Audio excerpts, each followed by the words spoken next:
What's going on, Hot Take Hockey? I am joined by Mitch Milani, and today was the NHL trade deadline. And honestly, we were going to do live during something came up. So I think for myself, I'm not angry we didn't do it because we only saw 3 deals go down from the morning to like 2 o'clock. All the deals came in like flooding in at exactly 3 o'clock, 3:10, 3:20. Now we're live at 4 o'clock, and there still possibly could be a deal or two. There's usually TSN, for example, confirms that teams are done. Teams haven't been confirmed done yet. Pierre Dorian's press conference is on. They were confirmed that Erik Karlsson stays in Ottawa. But my big headline on this trade video is Ryan McDonagh and JT Miller to Tampa Bay. Hopefully we get Austin Sobalski, our big Tampa Bay Lightning fan, on here. But I want to hear Mitch's thoughts because obviously I'm going to go on an angry rant. He has a couple different angry rants he's going to talk about. But my rant's kind of towards Tampa Bay and how, in my opinion, the Raiders kind of got fleeced compared to what I think other teams could have offered. I mean, I don't know what the difference between Tampa Bay and Toronto is because the Rangers clearly were asking for – I mean, I'm going to talk about it, but I think John, how serious were the Leafs actually in a conversation with Ryan McDonagh? I heard that the Leafs were enough that it was ongoing for a week or two by like actually legit sources, and you can't deny legit sources like that. I wonder how close it was, and I don't know really like why they would favor one deal over another, but like I'm sitting here with you, and I said it. I think I broke it to you first. I'm not sure, but I just said like they got raped, bro. Like there's no other way to put it. Like you said, fleeced. They got raped. There was no lube involved. Okay, that's a strong word. Okay, bro. They got 2 very good prospects. Like I haven't mentioned that. They've gotten 2 very good prospects. A very legit forward prospect in Brett Howden for the Moose Jaw Warriors in the WHL.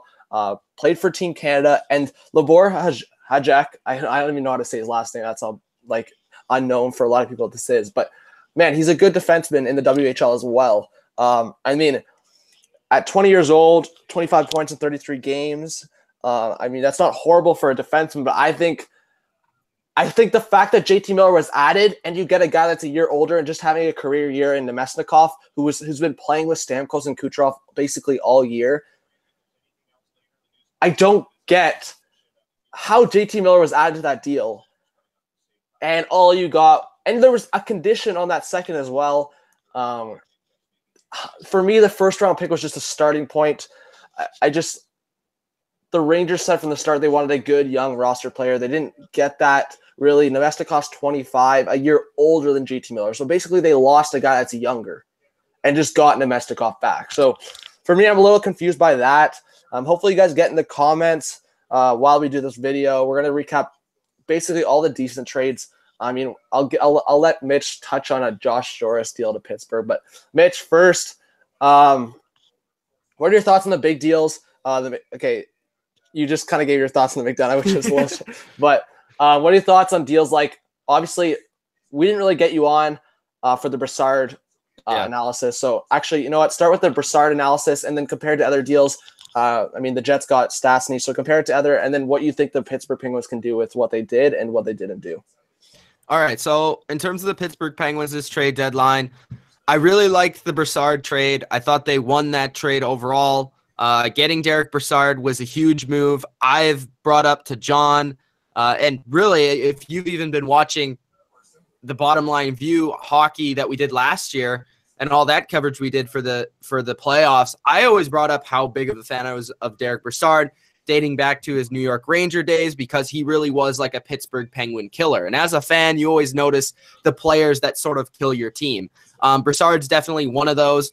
I think that he actually is in the top 4. I brought this picture up, sent it to everybody I know. Derek Brassard is in the top 4 since 2013 in playoff points. I believe he has 55 points since 2013, along with 3 other Penguins, Kessel, Malkin, and Crosby. So Brassard, I think, is a second line, like a pretty good second line center that you're going to have on your third line. That's going to create so many different matchups. It's going to be almost undefendable to have these three centers on your team. Like Derek Brassard is a different center even from what they had. And I thought they had probably the best center depth in the league last year and the year before that with Nick Bonino there and Matt Cullen there. But now that you have Derek Brassard, that adds a whole new offensive dimension, in my opinion, a guy that can really create offense by himself.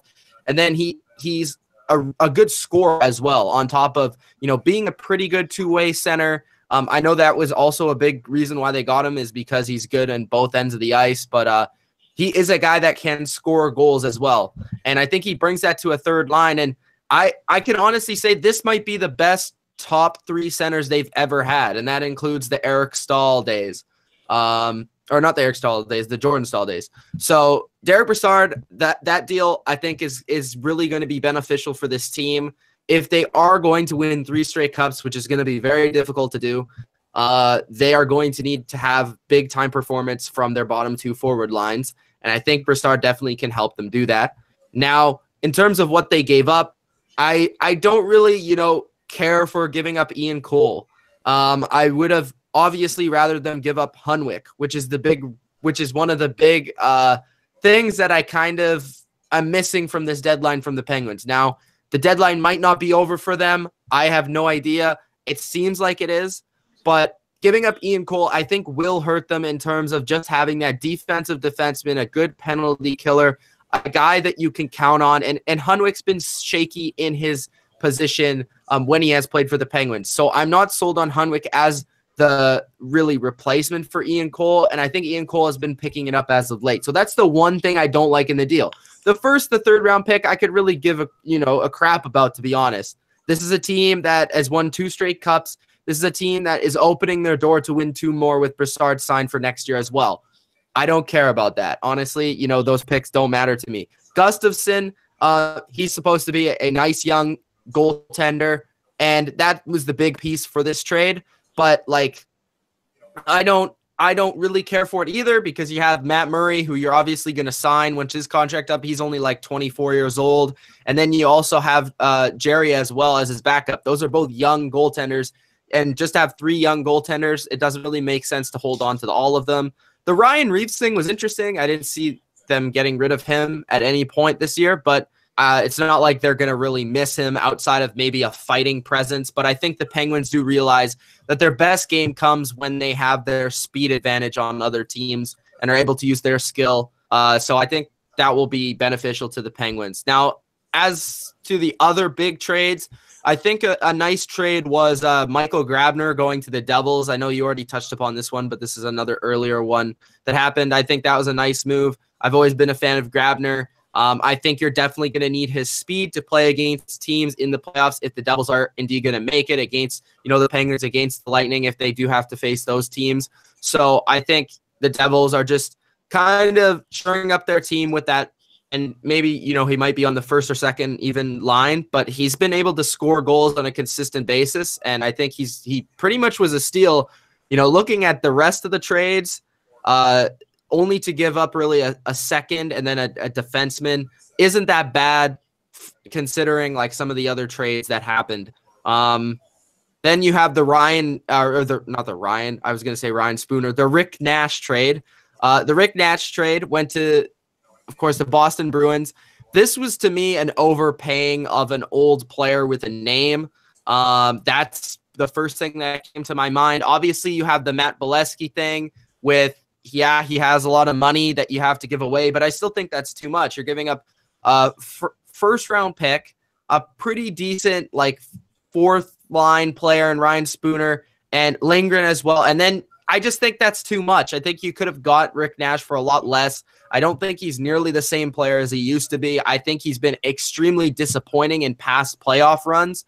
So to me, I don't see how this is really beneficial to the Bruins. I think this is another move like the Jerome McGinley one a couple years back where it just isn't going to work out. I just don't think, unless you see Rick Nash from a couple of years ago, that this trade is really going to work out for them, to be honest.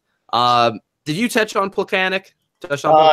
Yeah, I did a video yesterday for the trade deadline eve. I can just touch on it again. So Plekanec, obviously being on Montreal for his entire career, it's gonna take adjusting with the turtleneck and all that. Seeing him in a Leaf jersey, you'll see him tonight. The Leafs play the Lightning. Hopefully, like I said, I can get Austin on. But I like the deal, a second-round pick. But at the same time, we see deals today, and for a lot of players, we're going to talk about it. Patrick Maroon getting traded for a third-round pick. I don't think Oilers fans are happy whatsoever. So there's a few players, but a second-round pick I don't mind at all. Second, third-round pick, what's the difference for me? The Leafs, I feel like, are pretty decent at drafting, so there's not a huge difference for me. But Mitch touched on his Penguins trades and then the Rick Nash. I think both of us are on the same page with that. They definitely the Bruins overpaid for that. But I'm going to talk about I would say the more significant trades that came about today. And then if you guys get into our comments and want us to discuss a smaller trade, we'll do that. But I can run by it. So early in the morning, probably the earliest we've seen a trade in the past few years, Ian Cole to the Columbus Blue Jackets for Nick Mutry and a 20 third-round pick. So I was definitely very surprised, and I thought, oh, geez, right when that trade happened, I was like, the prices are definitely lower than what we expected. I just want to give a shout out to the guys joining us, Josh Joris, Anthony Hockey. Shout out to you guys. Get in those comments, guys.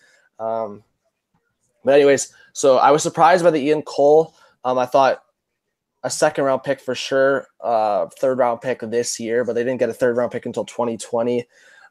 Then I'm honestly surprised that the Penguins didn't trade back for him. If it was that low, I'm surprised as well, to be honest.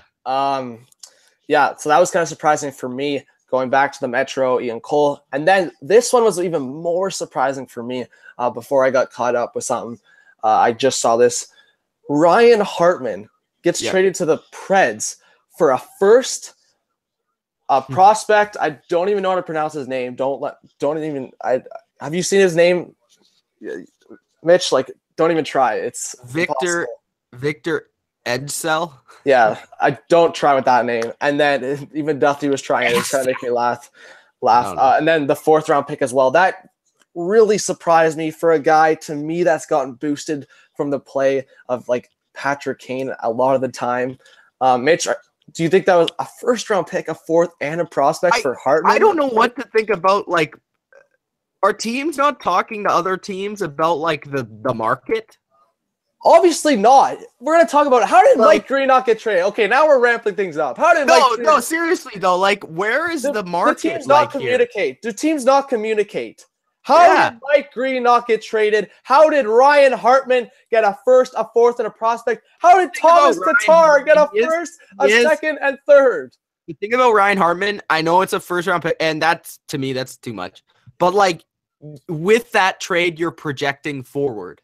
But if we're talking, because he's 23, right? So you're basically saying, okay, we think this is just the beginning of this guy. We think he's going to get better. This year, he's only scored 8 goals. And you said he's been in prime spots. He's been playing at times with Patrick Kane. Yes. And and he was only in 2013. He was picked in the first round, but 30th overall. Like, you know what I mean? So, like, a first round, I don't know. It's interesting. But I think from the Blackhawks perspective, that was a nice trade. So Nashville, I think, is not – Nashville's not desperate to make a move and not desperate to make a run. But I feel like they do feel in the Western Conference, they are that team that can really take advantage, and they are one of the teams that has a good chance of winning the cup. I think they really do feel that, and I think maybe they were willing to overpay for a player that they felt could be good on their team. So I don't know. And people in the comments are asking me who won the McDonough trade. I need to confirm this. The Lightning won. It's not even close. The Lightning. Yeah. I don't know. Okay. But I need to restate what I said. Okay. No, don't restate what you said. And I'm over-exaggerating a bit. Obviously, I think the Lightning won, but it's not like freaking Steve Yzerman's running with a bag, like running down the street, like he just no. It's not complete robbery. They got 2 good prospects, a first and second. To me, it just doesn't make sense. And the second could be a first too. Yeah, that's the condition. But to me, it just doesn't make sense because you had JT Miller under control. This is JT Miller. He was here. And what you did was you just pushed him away and brought in Nemesnikov, who's a year older and having a career year because he's been playing with Stamkos and Kucherov. Mitch, how good are Stamkos and Kucherov? I could play with them and probably score a couple goals. Like, are you kidding me? New York. JT Miller has been playing by himself on that third line and putting up almost a point per game. No, JT Miller's a good player. And I think we're even understating how good Ryan McDonagh is. I mean, yeah, McDonagh he's not like he hasn't underrated been defenseman, and he's on a good contract for another year. And he hasn't been good. Like he hasn't been like the greatest he's ever been this year. UFA. The Lightning will have him and JT Miller next year as well. And this isn't the Shattenkirk thing last year where it was like no, they all have him again. Washington probably overpaid for Shattenkirk, and to me, Shattenkirk was overrated, and they didn't get to sign him too. So there was a lot of different like things about that.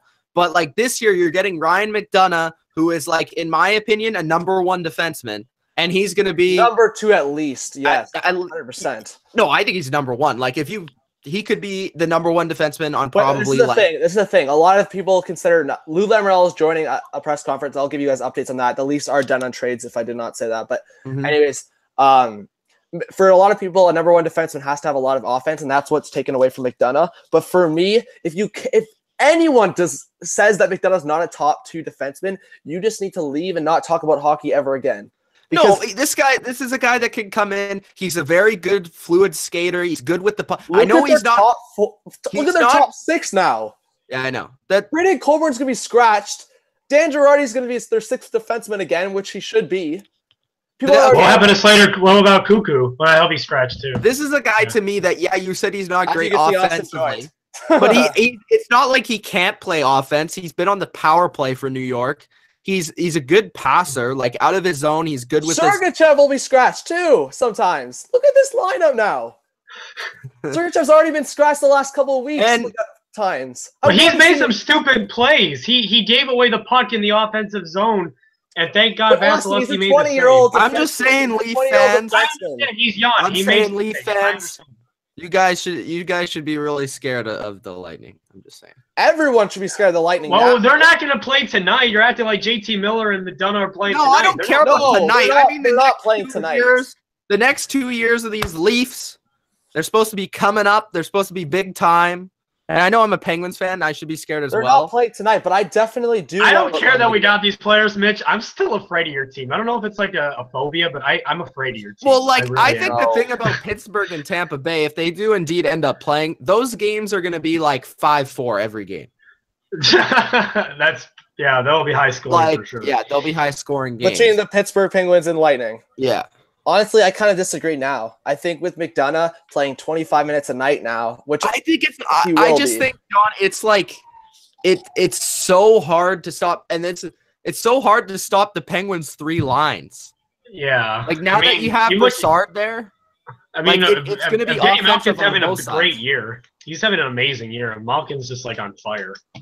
And I still going to say the Lightning are the favorite to win the Cup. And I think they're actually pretty decently favorites to win the Cup. But like that would be the most interesting matchup to me in the East. I think the Lightning though are like they set themselves up for at least for the next 2 years to have the chance to win a Cup. So even if they don't win this year, which that would be a disappointment. Don't get me wrong. Yeah, for sure. They'll still have a chance to win next year. So I think that's the big thing. Why I think it was a rape. Because wow, man, why did I join this video? Now my mom's gonna have to hear rip. And they have a chance to win next year. Okay, let's leave it to the Lightning fan with the he's got freaking no light in there. He's sitting in the dark. Look at him. Look at him. Yeah, Austin, you gotta turn some lights on. I'm not in the dark. I'm in the sun. Well, hold on a second. Okay, while Austin fixes the lighting, I'm just gonna go through the 3 other trades I want to discuss that went through before. Okay, I'll wait till he's. There we go. Oh, for God's sakes! There we go.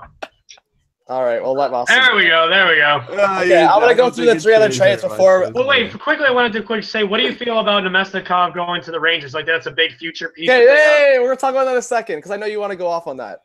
No, I don't want to really go off, and I want to hear your opinion. Because Austin sits here and he thinks that he can get Ryan McDonagh and JT Miller for a bet of pucks and I know. Okay, I didn't make this trade. Austin, you're like, I don't want them getting rid of Tyler Johnson. Bro, if Tyler Johnson was in this trade, man, you don't care. You shouldn't care. Like, they already got a steal. Okay, whatever. I'm going to talk about the 3 other trades.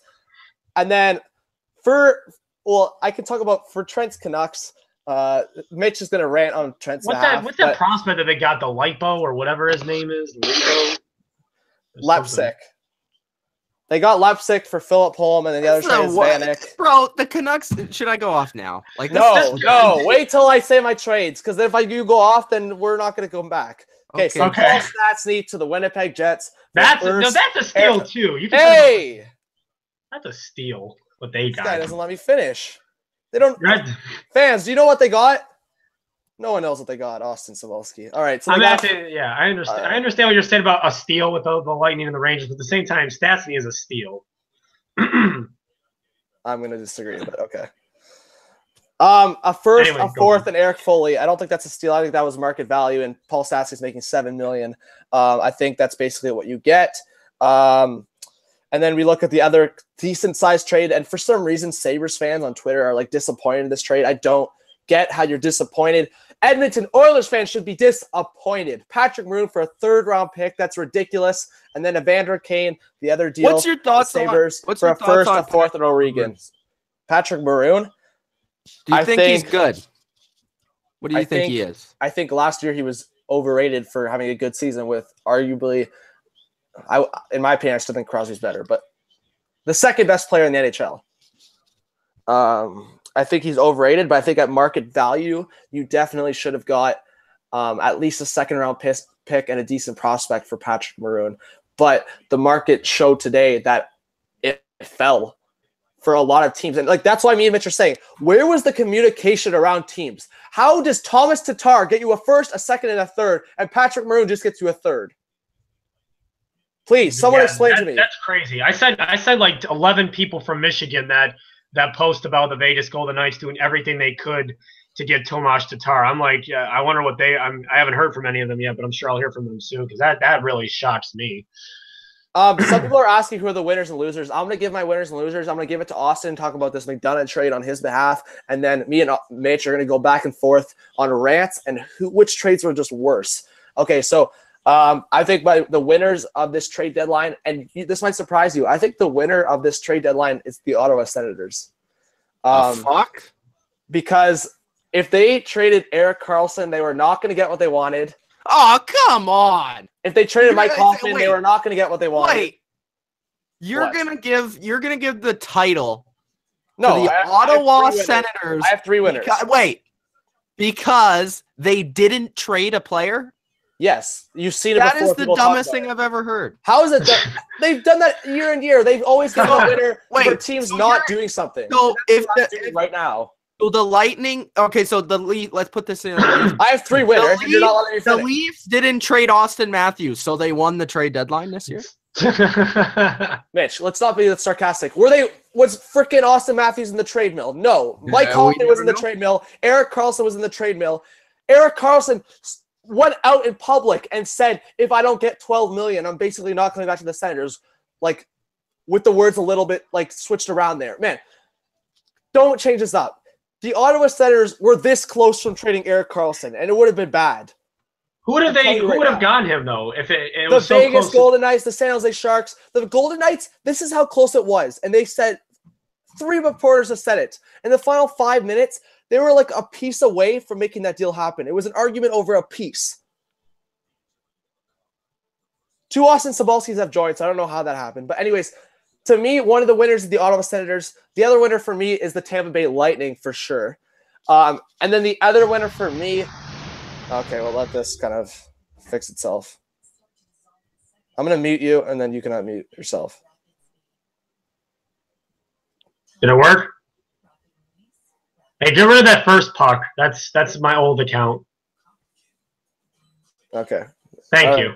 There we go. Difficulties, guys. We have people like all over the world. But anyways, so for me, my 2 winners I just listed, the Ottawa Senators, Tampa Bay Lightning.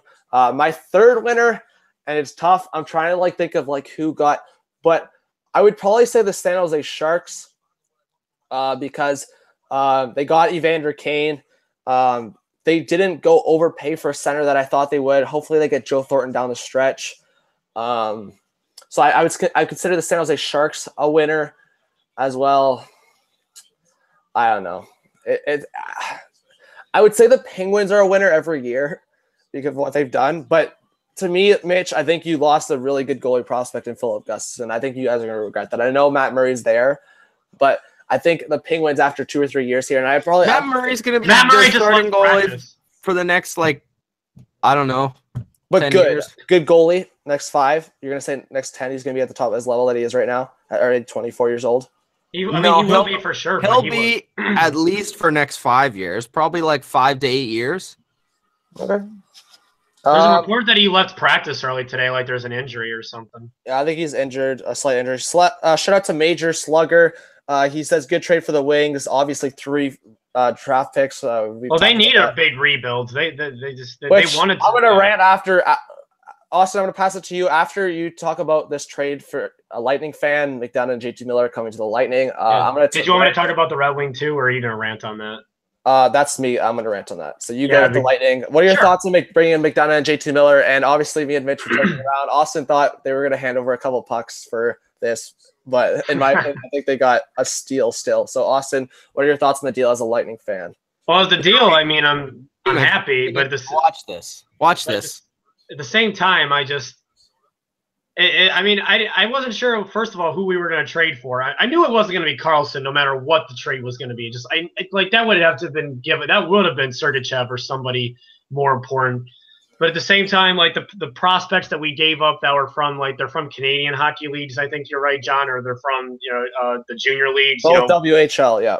Yeah, Libor, something, his last name. Jack, and we give Brett Holden. He's from the Halifax Mooseheads. Brett Howden. Yeah, can I give a breaking news? Mitch Mullaney, are you here? Yes. The Pittsburgh Penguins re-sign Patrick Hornquist to an extension, 5 years at $5.3 million. Huh. Well, I knew he was getting an extension. What are your thoughts on $5.3 million over 5 years? That's $1 million. I don't know what are the exact. Whoa, Austin, what are you saying? 5.3 per year. Oh shit! I'm sorry. I think that's too much. Way too much for 5 years. For sure. Well, that's why I thought. That's why I thought it was okay at first, $1 million per year. Like, oh no, wait, you're saying $5.3 million per year? Shit, that's way too much. $1 million per year would be a steal, but $5.3 a year. I don't know, like in the 4th, 5th year, like what the consequences are if they release them, or like I don't know the specifics. And are you okay? While you're cutting out there, I'm just gonna give a shout out to Jordan on the wing, Austin Jensen. Again, Anthony Hockey, Major Slugger, all you guys appreciate getting to the comments. Mitch Mullaney's having some troubles with his mic. We can't hear him, but hopefully we get him back on. So, Austin, while Mitch's technical difficulties there, what are your thoughts on the McDonough trade again? You can hear me, right? Yeah, I can hear you. Oh, okay. I was worried that I was having problems too. Just talk more about, because I don't think you can give much thoughts on the prospects. I don't think you know them. Let's be honest. Well, yeah, but I mean, it's not to be mean when I say it, but you don't really know the prospects either, right? I mean, well, I do know Brett Howden pretty well. Well, I focused most on Brett Howden. He's the one I really already knew his name because, I mean, he was the first round, 23rd overall pick last year that we got. I thought, man, that's going to be a great future player for the Lightning. And I mean, well, now the Rangers are going to have a future player for themselves because, we gave him up so we could get McDonough. Hello? Yep, I can hear you. It's working. Yep. All right. But yeah, like you said, John, how you know Brett Howden, and I knew him too because we got him in last year's draft. So even though he would have been a great future player for the Lightning, he obviously is going to help out the Rangers. So talk about Ryan McDonough himself. Yeah, where McDonough fits. He is going to obviously play either on the second line with Strawman.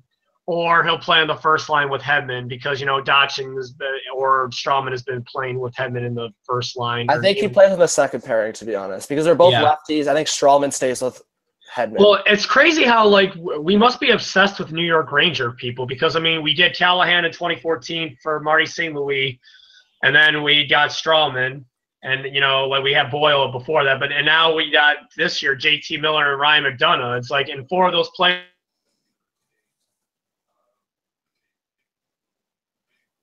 crazy. You know, like what's great about McDonough is like he's both great defensively because he is a defenseman, obviously, and he's great offensively. He can play like Victor Hedman and move up into the offensive zone to cause, just, you know, to create a scoring chance or something, move up on the play. But he's, you know, just like you know, like Girardi blocking shots, so can McDonough. He's a gritty, but he's more grittier, obviously. McDonough can, you know, play a physical game. He can block the shots. You know, he can. You know, he's fast too. He's, you know, he's tall. And with JT Miller, he is, you know, even though they're both signed till next year, we could re-sign JT Miller possibly. I'm not saying it's for sure, but it's like he could be a future player. I mean, he's only a couple years older than me and Mitch, and he's going to be in his prime, or maybe he is in his prime. You know, he's in his prime basically right now. Yeah. Yeah, and you know, it's like you know, we'll see what he has to show for this next month and a half, and in the playoffs, you know, and next season. To where maybe if, you know, he plays really well, he could stay with the Lightning, and I would like that. I like JT Miller. You know, you know what the part that I liked about him the most, because I know who he is, you know, position-wise. I mean, I know it's not the biggest concern, but how we're like the Lightning are 29th in the face-off dot this year out of all 31 teams. He plays a great – I remember before he became, you know, one of their best players, like JT Miller was like a 4th or a 3rd-line player playing center role, and he played really –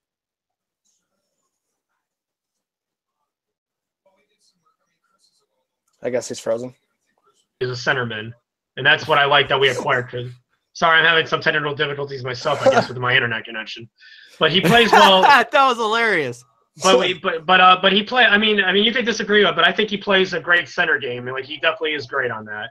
I would just touch on. To be honest, he's been playing a lot of wing, and so I don't know if you've been watching him much this year. But I know he changed to the wing. I know he played center, but I guess. Well, that's what I'm saying. JT Miller. And, like, if anyone, like, is familiar with fantasy, like, fantasy has him listed as a left wing, a right wing, and center. Like, that's why, to me, I'm even more impressed. Like, Nemestikov's versatile as well because he can play wing and center, too. Yeah, he can do both, yeah. I'm really impressed by the JT Miller addition as well. Like, McDonough, me and Mitch kind of talked about, like, how underrated McDonough can be sometimes and how he's that top 1-2 defenseman. But, like, JT Miller is so versatile, can play up and down the lineup, can play on the power play. Would you say he's more underrated than McDonough, or just as underrated? I wouldn't say this year underrated because he's having basically a career year. Well, yeah, 13 goals, 40 points. That's definitely a career year for him with him starting. But at the same time, this is just starting in his prime, right? So we could see consistent numbers. No one really knows other than this year, going by this year, because in previous years he hasn't shown much. This year he really broke, which is weird. He broke out for the Rangers this year in one of their worst years in the last 10 years. Yeah, they had a horrible start in the middle. They were great having a playoff spot, and now the Rangers haven't missed the playoffs. I could be wrong on this. I think it's 08, 09, around there. Yeah, even maybe earlier than that. It's weird how they've gone like in a roller coaster type of way. They start off 2-7-2, then they go on a big run and are in a playoff spot, top 3 in their division, like number 3, and then they dip completely, like fall completely off the rails. Yeah, and I was kind of wrong. I thought JT Miller missed a few games, but stats are still like there, 40 points in 60 games. So yeah, like, that's not bad. For playing 3rd-line minutes, I thought he had a little bit higher numbers, but still 40 points in 60 games is kind of pretty good for a guy that's been kind of on his own in the 3rd line. And then Nemestikov's been, we talked about it, Austin, he's been with Sergachev, Hedman. Now, I could go off that, but where will Nemestikov play? Like on their 2nd line or their 3rd line, or? Because he played first-line minutes with Kucherov and Stamkos, so he's versatile. Yeah, I thought the Rangers were going to make another move today. What do you think, Mitch? What do you think? It's a pretty sizable. I don't think it matters for the Rangers, to be honest. I think Nemestikov will play probably 2nd-line minutes for the Rangers, to be honest. Yeah, he definitely will help them out. It's going to be tough though because we still have 2 more games of the Rangers this year, so it's going to be crazy seeing him on the other side of the. To me, Rangers. I don't know where Mitch's thoughts are on it, but I think Nemestikov is a little overrated. I think he's got a little more potential, maybe. But I think what you're seeing from Nemestikov. Well, you could say about the overrated thing because he was on the first line with Stamkos and Kucherov, and like he's got 20 goals now, his first 20-goal season. So Mitch, would you agree with that? That he's a little bit overrated this year? I don't know if he's overrated or if he's just unproven. Like I think he's had such goals. Huh? He has 20 goals. How's that unproven? Yeah, but for what? 1 year? Yeah, this is his career high year. His career high was 14 or 15. Yeah. So, like, how do we know how he's going to perform in the next couple of years with less talent around him? That's what I'm saying. Like, well, yeah, because what you're saying, John, to me is you're not necessarily saying that he's overrated. To me, you're saying he's kind of unproven because he hasn't done it with less talent around him. So to me, I'm just saying, and I don't think he's like a first line player. I think he was a player playing kind of out of role, I guess. I think he's more of a second liner to me. To me, it's kind of like Zach Hyman with the Leafs. I compare a lot to my Leafs, but guys, is Zach Hyman really a top 6 forward? No, it's only because like, and that he plays that role with Matt. It's the same thing with a guy like Sheary a lot of the times with like they're just trying to balance their lines out a lot of the time, but it's not really like that player is an actual first line player. He plays there because of the opportunity and because of kind of balancing the team out. But like, is he really a first line player necessarily? No, I don't think so. No, maybe yeah. like he's a second liner, sure. And I just don't think like he is enough to really justify this trade overall. Like I just don't see how it benefits New York enough to make the trade, especially with JT Miller involved in the trade.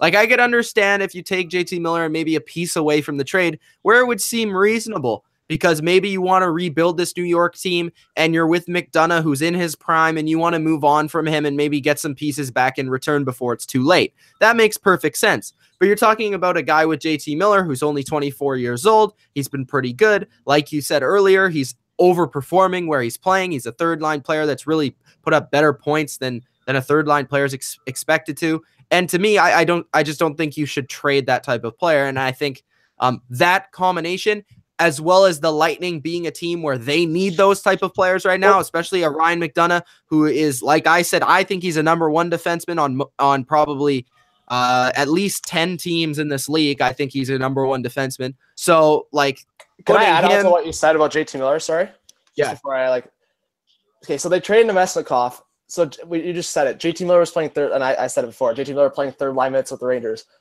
Can we just imagine right now JT Miller playing with Stamkos and Kucherov for a second? That would be insane. No, I didn't even think of it until you said it. Yeah. Like Mitch, he's been putting up 40 points by himself on that third line. He barely any help. Imagine it was Stamkos and Kucherov for a second. That would be insane. All right. Well, is he going to play there? We don't know, but there's a whole. Yeah, I mean, he could play in the second line with like Point and Killorn or something, or the third line. I mean, I would want him to play in the second line. I don't. Who's going to play with Stamkos and Kucherov now? That's the question. Yeah, that's a good Austin? question. JT Miller. That's what I'm saying. That's I can't really. You make your point there. On the opposite side of things, do you think that impacts chemistry at all? Well, Kevin Shattenkirk is still on the Rangers, isn't he? What? What does Kevin Shattenkirk have to do? I'm just talking about players I'm talking about players that are still on the Rangers. I mean, Zuccarello. We're not talking about the Rangers. We're talking about the Lightning. As a Lightning fan, Shattenkirk's been hurt. Austin, ignore the Rangers. Take the Rangers. I thought he was talking about the Rangers. Take the Rangers and throw it. Throw them. Throw them out the red zone. Okay. I threw them out. Lightning. You're a Lightning fan. You're a Lightning fan. I am asking you about the Lightning. Okay. Do you think that Nemesnikov leaving your team will impact the chemistry that your team has going, where you are the #1 team in the league? Or do you think that this trade only is positive and could have no negative back? Because we did see with Washington last year, as good as the Kevin Shattenkirk trade seemed to be, it did have negative impacts on them in terms of chemistry. So what did you think? Yeah, I mean, it's like, I appreciate you saying Kevin Shattenkirk, so it makes me doesn't look like a total fool. Yes. But it's like, yes, because the reason why I was saying that, because yes, there is a negative side effect, even though I don't want to think that. There was so much chemistry. I mean, the first quarter of the season was all about the first lines, and that were doing so well, not just the Tampa Bay's line. I mean, you saw that they had 80 points and 90 points, like starting from October to December. It was about Kucherov, Nemesnikov, and Stamkos. And it's because you're saying about with Nemesnikov, he hasn't been proven yet. He was just playing on 2 elite players. That part of his career hasn't been proven yet because he was on an elite line. Now with JT Miller and Ryan McDonough coming into the picture, the only chemistry I can think of is like, well, Ryan McDonough and JT Miller know Anton Strawman and Girardi and Callahan. That's the only chemistry I can really say they really know them. But that moving forward, can they mesh with them? Time will tell, because they're signed for another year.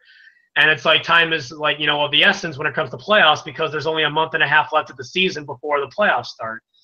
I do hope that McDonough can mesh with them, because like he could possibly play on the first line with like what I think that the two players that he's going to play with is either the first line with Hedman or with Strawman on the second line, because you have that balance with the right-handed shot with the left-handed shot, and at the same time he can play both sides. Like Ryan McDonough can play on the left side of the ice or on the right side of the ice, when he's like in the offensive zone. You know what I mean, right, Mitch? Like he's on the left side or the right side. You know what I mean, right? Yeah. And then JT Miller, he can be versatile, being like like he can play on the center line, but at the same time, I don't think he's going to do that, because if he does be decided to be put on the first line with Stamkos and Kucherov, Stamkos is going to be playing center, and he'll probably be playing on the left or right wing with Kucherov. But at the same time, like it's in no way going to be a mesh like, oh, they're going to click and gel like easily right away. I don't think so. It's like, as much as you want that when you do a trade in the trade deadline, it's just like it's going to take a little bit of time. How much time? I don't know. I hope it won't take too long. Like what I'm hoping is maybe like the whole month of March is like a process. I don't want to say a process, but maybe it will be a process to get used to that team for both McDonough and JT Miller, to where by the time that the last week of the season is in April, that they've started to click. That's what I'm hoping, that maybe this whole month of March, I still want them to win games, obviously, but at the same time that they start to learn and get used to the mindset and the way the team plays. Because obviously the way the Rangers and the Lightning play, they're both fast teams, but they have a different strategy, if you know what I mean. Yep. Mitch, sorry, is it time for him to go on his rant? I didn't get to talk about it. Yeah, you could go on to that. Well, not on a rant, but talk about the Hornquist extension. Oh, yeah. So I'm not allowed to go on a rant? Well, no, you can go on a rant if you want to. Yeah. Okay, awesome. I'm getting your consent. Do you want me? Can I just quickly name like the 3 or 4 other significant trades we saw today, and then talk about it, because I was talking about it earlier. No. Talk about the Hornquist. Yeah, talk about the Hornquist while I look at the. Okay, so Hornquist got signed 5 years, 5.3 per, and I just think overall, I think it's going to be great to have him for the next couple of years with this core where this team has a chance to win the cup. But I think going forward, specifically those last, let's say 2 years, we might be looking at this as we're overpaying a guy that's going to be too old. I mean, this is a player that has never really been a significant point producer. He's always been around like 50 points a year. And he's always kind of been, I really like the style of play he brings to the team. I really like the edge he brings to the team. 32 points in 51 games. Yeah, he's decent. I mean, and he's better than points. You know what I mean? Like he creates more. He's better than Braden Point? No, he's better than his points really say. His stats, like the stats tell a different story. Yeah, he creates opportunities. He's always in front of the net. He's always getting in people's faces. He brings an edge to the team. He's nice to have on the team. He's nice to play on certain lines. He can play anywhere. And I really like the player. But the thing is, he's already, 31 years old?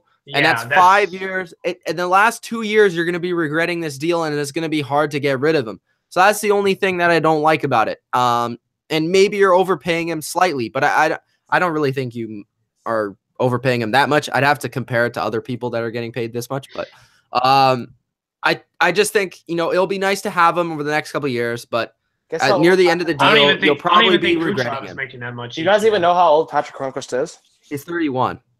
How messed is that?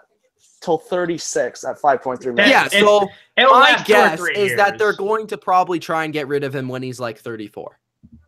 They won't be able to, 100%. Yeah, and I think that's what they're doing. They're gambling that over the next, and this has gone with their path that they've been taking.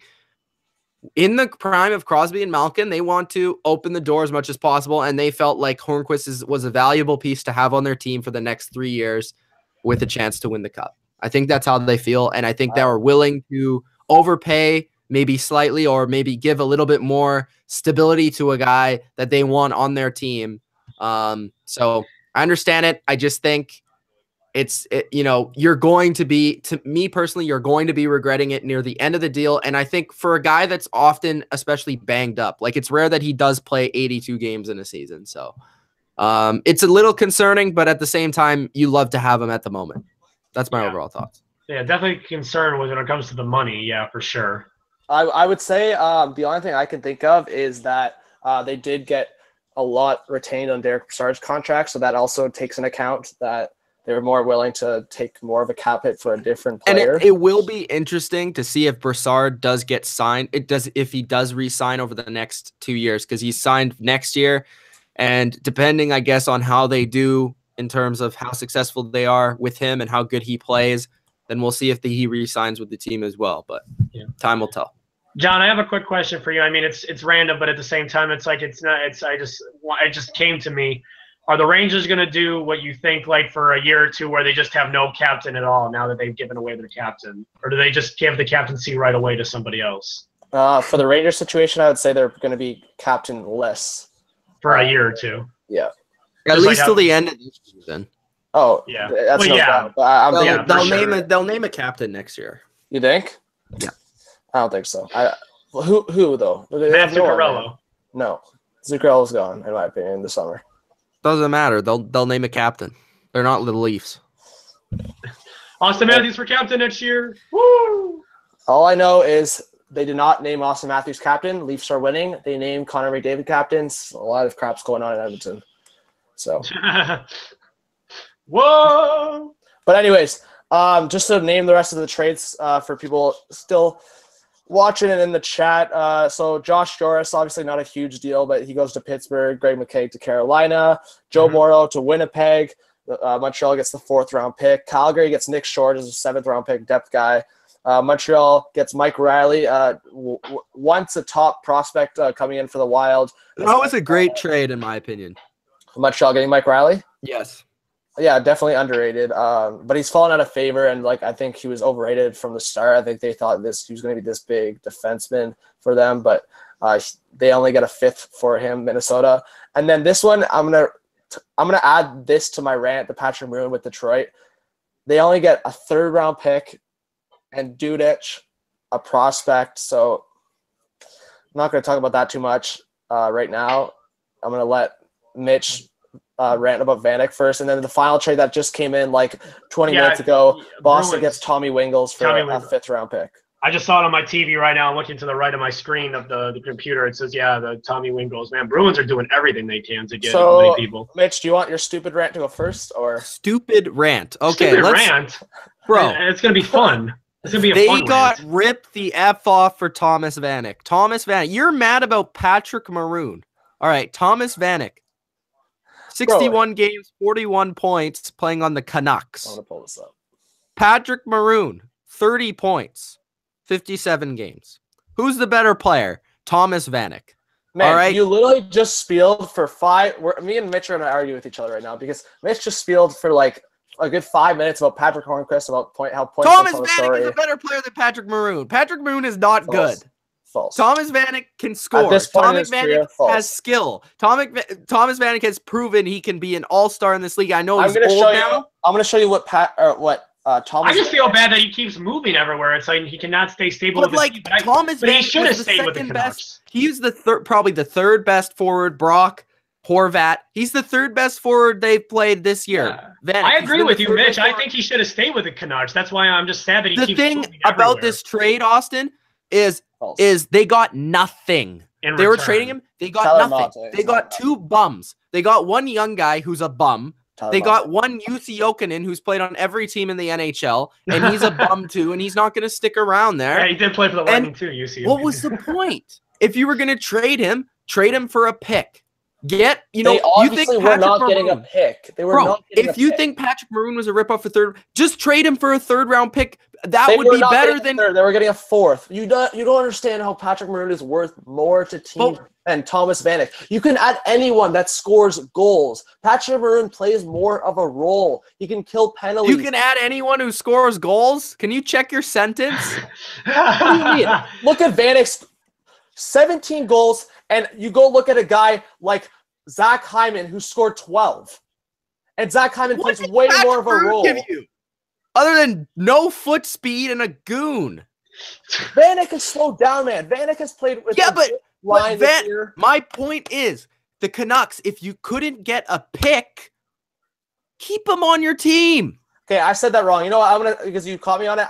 Not everyone scores goals, but a lot of people can score goals over playing a complete game. You talked about Stastny versus Brassard. It's a lot harder to play that 200-foot game, and that's why people value a guy like Austin Matthews so much more than a lot of other players. That's why right now Jack Eichel is getting ripped into Buffalo. Sure, he can score, but look at Buffalo. Look how many goals they allow. Look at the plus minus of a guy like Erik Karlsson. Okay, give me a plus for the Canucks trading Thomas Vanek here. They gave away Thomas Vanek for free. Farther down the standings to get Rasmus Dahlin. I explained that to you. To get like what? Why keep Thomas Vanek to score goals and win games when you can lose games and finish last and get Rasmus Dahlin possibly? They're not going to finish last. They've already messed that up for themselves by starting the season up. You need to be consistent as a franchise. This franchise is a piece of shit. They don't know what the hell they're doing. Consistent as a so you're saying consistent as a franchise of losing. So you're saying that they're not consistent of losing. Rather lose or win. They've done that last 2 years. Try to win and lose. 2 years ago, they fell. Last year, they fell. It's not their fault they keep falling. Bro, there's so many issues with the Canucks organization. The draft lottery's percentage. Once again, it's not the Canucks' fault that the Flyers and the Stars jumped in the draft lottery. Draft lottery is all percentage. It's not Jim Benning. Jim Benning, I'll be one of the first that Jim Benning. Once again, they do the dumbest trade possible at the trade deadline. It's not a dumb trade. They're the worst. It's better to get rid of Vanek and not have him scoring goals and helping win games. Vanek's been close to the Canucks this year. Lotte is nothing. It's a guy that will play fourth line, third line minutes for the Canucks next year. I've seen him before. It's better than nothing. Man, Patrick Maroon for a third-round pick for what should have been a second or first a week ago. And then Mike Green. How is Mike Green not traded? Is the Detroit Red Wings stupid? You signed Trevor Daley, and I already said, why are you signing Trevor Daley? And then you don't trade Mike Green, a right-handed defenseman that should be worth over a first-round pick. Thomas Tatar, you trade Thomas Tatar to the Golden Knights and get a first, a second, and third, and get nada to Mike Green, and you're going to lose him to free agency. What the heck? Mitch, you can't argue with me right now and tell me that the Red Wings are dumb for not trading Mike Green. You can't tell me that Patrick Maroon. What? They should have. Oh, I thought you said you shouldn't have. But, man, Patrick Maroon last week, the Edmonton Oilers wanted a first and a prospect, which is already ridiculous. Patrick Maroon's a bum. Why are you saying he's a bum? 57 games, 30 points for a struggling Oilers team. He hasn't even been playing on McDavid's line for the last few weeks, and he's still been putting up some okay stats. Where do you rank him on the Oilers? I mean, Draisaitl is the second best player. I mean, are you saying Maroon's the third or fourth best player on the Oilers? What I'm saying is what exactly Mitch said for Hornquist is exactly what I'm saying for Maroon. You need guys on that team. The New Jersey Devils are a very fast team overall. Bringing in Patrick Maroon is a very good role move. They have Grabner. They have a speedy guy. I think the trade was fine because they gave up a third-round pick. Obviously, you think it's fine. It's only a third-round pick. Yeah. Because I don't think he's good. Oh my. Man, we're talking about Patrick Hornquist, who just got signed for $5.3 million, and who's putting up similar stats and play similar roles as well. I just think the Canucks should have got. Do you think Hornquist is fast? He's faster than Maroon. No. The answer is no. Not fast. Yes, he's faster than Maroon. Okay, maybe slightly faster than Maroon. And then Patrick Hornquist has only, 12 more points than Maroon, and he's played a couple more games than Maroon. Oh, wait, there's some waiver claims I'm just seeing on my TV screen. Johnny Oduya got claimed by the Flyers. That was Chris Stewart by the Flames, and Marco. Yeah, what do we think about that? I actually did. I would have liked the Penguins to pick up Johnny Oduya. There's nothing to think about that. I think Johnny Oduya is way past his prime. I don't think you're getting to the Johnny Oduya you want to get. As a sixth defenseman? As a try? On waivers, sure. But the Flyers have, if I'm wrong, I think the Flyers are below the standings of the Pittsburgh Penguins. Am I right? No, I think they're actually I think they're tied. Well, the lower you are in the standings, you get priority, like in the waivers. So I'm gonna check right now. Ooh, and the Penguins are actually below. So the Penguins did not make a claim on Johnny Oduya. No, I know. I'm just saying I would have liked them to maybe given him a chance. But I'm saying other teams probably did above maybe, but the Flyers get priority. I mean, the Flyers are second in the division. But I'm just going to give shout-outs. Hatcher Kane, Matt, Vegas Golden Knights, Fan, Austin Jensen, all you guys. Shout out to you for still being here. Some people left earlier, but shout out to you guys. I don't know. I could go on about the Leafs, Ryan McDonough. I think we've kind of talked about it all.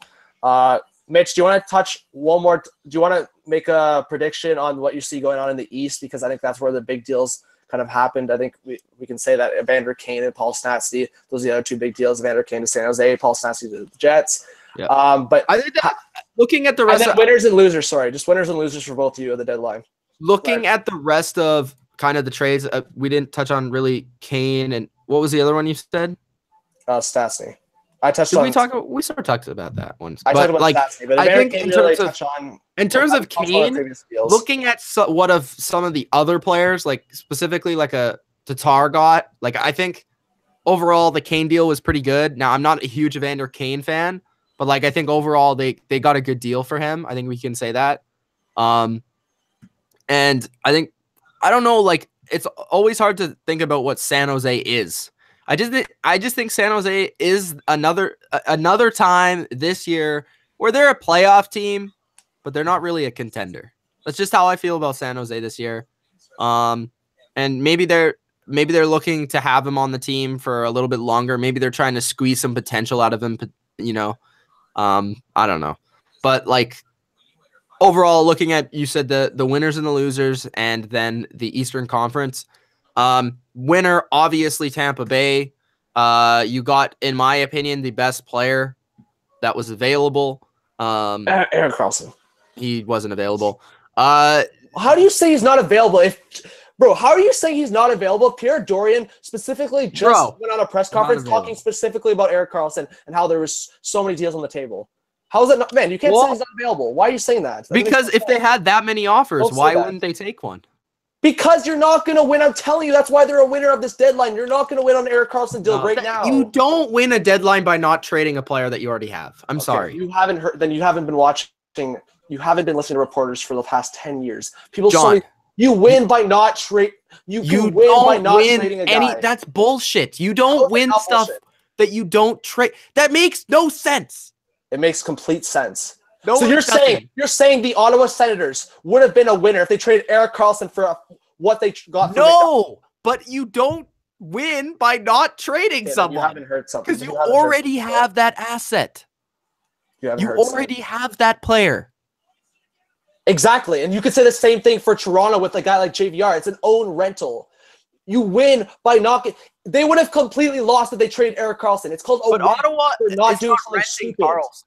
It's the same thing with Benning. He didn't do. You can say he did something stupid with Benning. I disagree. He could have done something way worse, in my opinion. He could have traded. That's like, I don't even know how to like put that into perspective or like that doesn't make sense. Have you not seen what Benning has done in the past? But you're saying like he wasn't a loser because he could have done something dumber. Like that doesn't make sense. He didn't do anything dumb. He didn't do anything dumber because he didn't do anything dumb. Mitch, you need to go back to TSN, Sportsnet, all the reporters. They talk about it all the time. They'll talk about it right now. They're just saying that because that's their job. Exactly. That's their job to freaking say correct things. The Ottawa Senators. Their job is to build up hype around their job so that you watch. How is saying that Erik Karlsson was not traded hype? No one is hyped that Erik Karlsson. No. Sure, he could have been available, but by you saying that they are a winner, he was available. Mitch, go watch. Mitch, I don't know even. He was available, right now. But like the likeliness of that availability was very, very low. Oh my God, Mitch, you're literally killing me right now. He wasn't going to be traded, is what I'm saying. He wasn't going to be traded. Mitch, and he didn't get traded. Mitch, I said at the start of the deal, man. I said it like a couple of videos ago. He's going to be traded for sure by the summer, 100%, 110%. He didn't get traded at the trade deadline because there's so many mistakes made at the trade deadline. Just like the Rangers are going to regret this. There's so many mistakes made at the deadline. Mitch, you need to listen for a second. They literally talked about for half an hour, and Dorian did not deny it because it's completely fact. That in the last he was available. Like deadline, I agree with you, but like the availability, like no, that's what was his actual availability? Like high, 10% chance he was going to be traded. Higher. I don't think so. There was between the Vegas Golden Knights and the Ottawa Senators in the last 20 minutes of that deadline. There was a piece away from getting that deal done. Well, it didn't happen. Dorian did not once say that they were far apart. It didn't happen. They did not like completely. It didn't happen. Look, he's on right now. It didn't happen. Oh my God, you're killing me. Okay, we can say Mike Green didn't happen. You think Mike Green shouldn't have been traded? No, but that doesn't mean he wasn't. Maybe he wasn't available. Oh my. I don't know. Mitch, you're killing me right now. If you're saying this crap now. Maybe he was available, but the likeliness of his availability was low. Available. What would they got? Would they have gotten what they wanted? No, that's why I'm saying. And anyone that is in the reporting world would agree with me right now. To the point you thought he was, because they thought that they would get. They probably knew in their mind, yeah, we'll put Karlsson out there, but we're probably not going to trade him because we're not going to get what we want. So thus, he's not really available. But Mitch, I'm telling you right now, it's 110% he gets traded by the summer. Sure. He's not re-signing with Ottawa. I was just talking about the deadline. Okay, but to me, he's available now if he's available in 2 months or 3. We're in basically March. Sorry, March, April, May, June. 4 months. I don't know. I don't think he'll be traded. I don't know why they would want to trade him. So you don't think he'll be traded because he's gonna be 100%. I'm sorry, he will be. I don't think they should trade him. I don't think they should trade him either, but he will be. That's the thing. He will be traded. All right. So you have to understand, he will be traded. He already went out. Dorian already went out. Neither Dorian or Karlsson denied when McDonough was brought up with Jeff Gorton, he was actually denying. When PK Subban was in trade, they were denying. That's the worst part. They weren't even denying Erik Karlsson possibly be traded. That's how you know he's completely available and how you know he's going to be traded. With Mike Green, I'm not even going to go on any more of that. We're going to end this video in a sec. How the heck was Mike Green not traded as the Red Wings dumb? But at the same time, I talked to a Red Wings fan actually before we went on this video, one of my friends. Like, he's not too he's kind of confused why Mike Green didn't get traded. But the fact that you got a first, second, and third for Tatar kind of makes up for that. Yeah. So I'm not even going to count them as. Oh, I guess we can just have different opinions. Dorian said we did not actively shop Erik Karlsson. Yeah, why would they go out and try to trade one? Why would they be the one going to other teams? As long as you, if they want to trade him so bad, then man, you don't get it. Ottawa doesn't want to trade Erik Karlsson. It's a situation. He's not going to take a hometown discount. Erik Karlsson, as much as he says he wants to be in Ottawa right now, the situation he's in right now is horrible. No, but you're making it sound like this summer he's 100% gone, which also means that they would probably actively shop him, because if he's 100% gone, you might as well trade him. But the reason why they're waiting for the summer is because you get the whole league involved. You get almost all 31 teams and the other 30 teams involved, man. Right now, that's why I'm saying only a few teams could have done it. Tampa Bay, Toronto, Vegas, San Jose.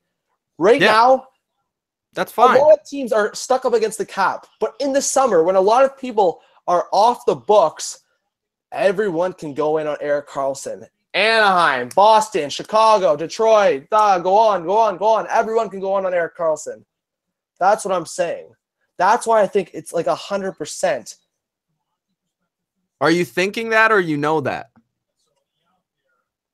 I'm thinking it, but the fact that multiple sources, and you can watch TSN right now, and all three of those guys have said that it is completely most likely that they would be most surprised. I'm like saying a whole bunch of adjectives right now that Erik Karlsson would still be a Senator. It'd be a shock if he was still a Senator by the start of the 2018-2019 season. All right, we'll see. In my opinion, in their opinion, I don't know how I can go past that with how this season's gone and with the dialogue that's been going between media and Erik Karlsson, media and Dorian. Dorian was smiling while talking about it.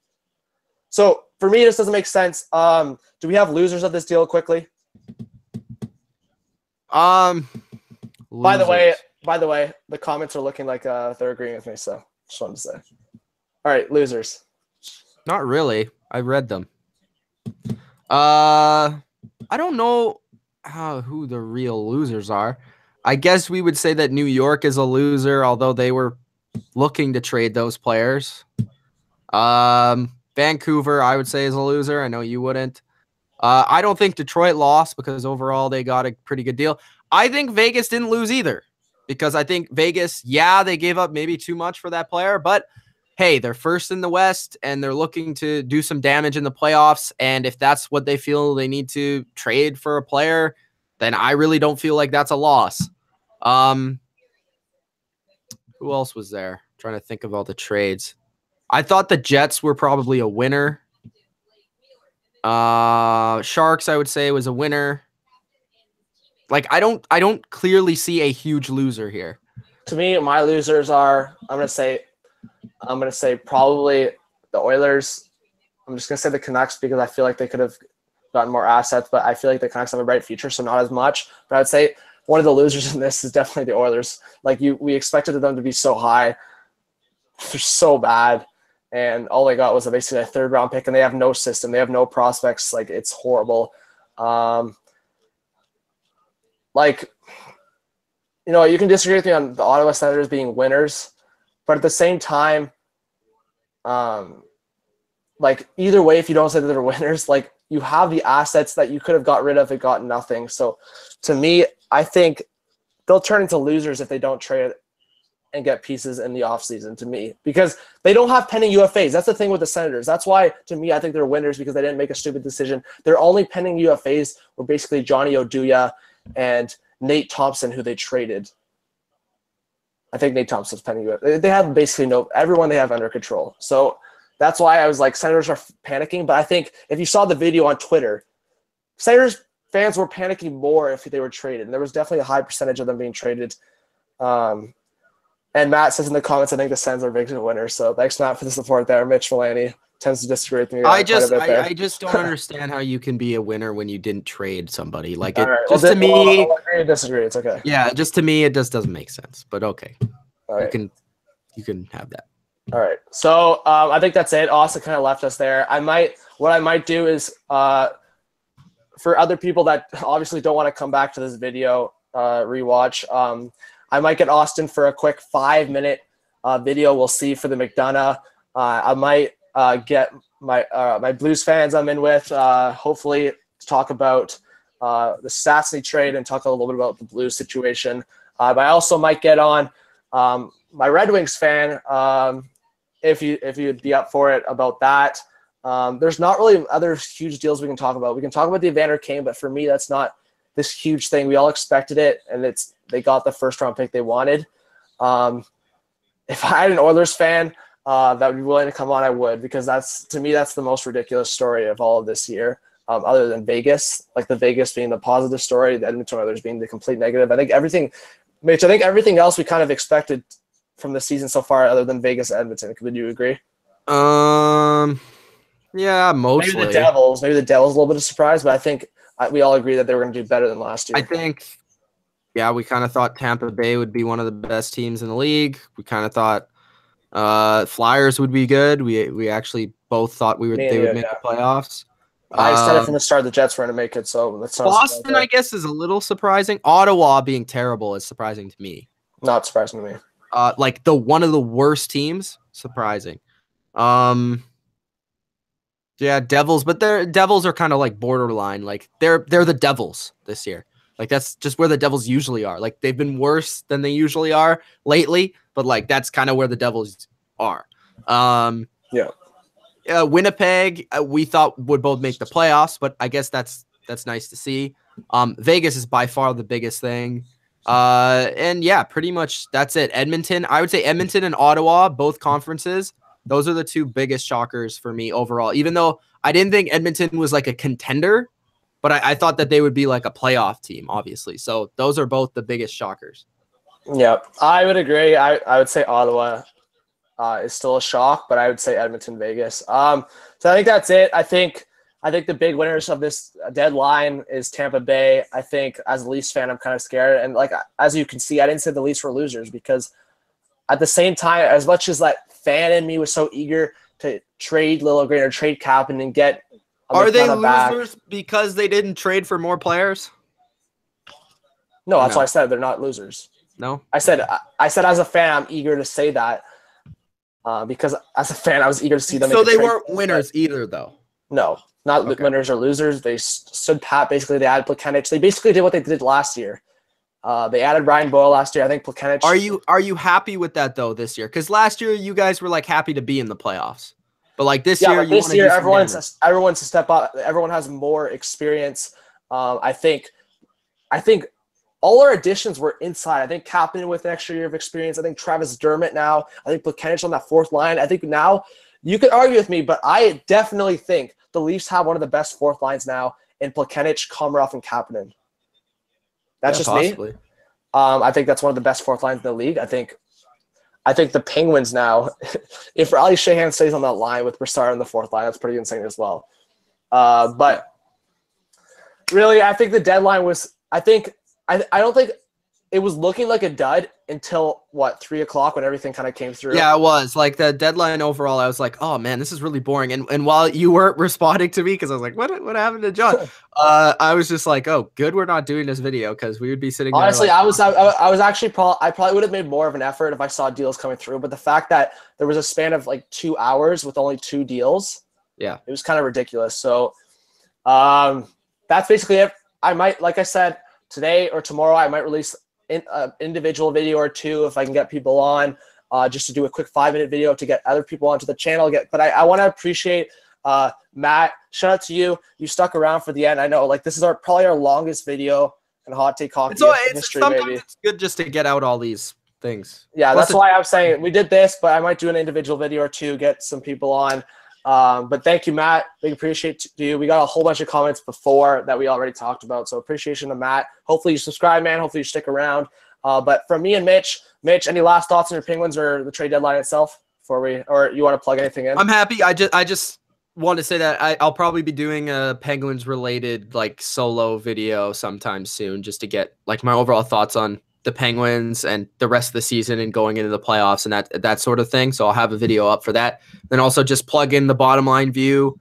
We are going to do a live video tonight. So check us out on the Bottom Line View, just discussing the latest in the NFL. All right, yeah, for sure. Go visit the Bottom Line View, the football channel. We're connected. This is the hockey channel. So from Mitch, the Penguins fan, obviously Austin kind of missed out on the end there. But for myself in Toronto, John, definitely subscribe to the channel if you haven't. Like our videos, comment what you do like, comment what you don't.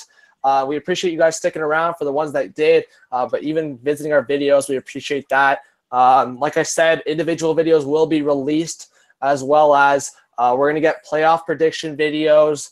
We might get some rankings, but as usual, recaps, live reactions. And like I said, during the playoffs, honestly, I think we're going to do like a live reaction.